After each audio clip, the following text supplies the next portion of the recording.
Hey friends, if msvcr100.dll and msvcr110.dll is missing on Windows 11, then please watch this video. I will guide you through the resolutions.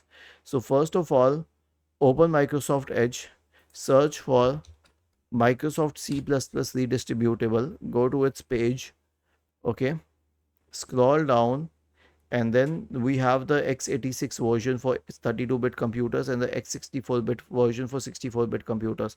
Most probably, if it's for an application requiring these DLL files, you'll need the 64-bit version. Click on open. Now click on repair, and if it has the option to install, then you can install it as well. Once this is done, search for command prompt in the Windows search bar and click on the run as administrator. Type the command sfc space / scan now and hit enter to invoke the sfc scan. Was this helpful? If yes, then please subscribe to the channel. If not, then let us know in the comment section of the video on how we could help you further. Thank you for watching this video and have a nice day.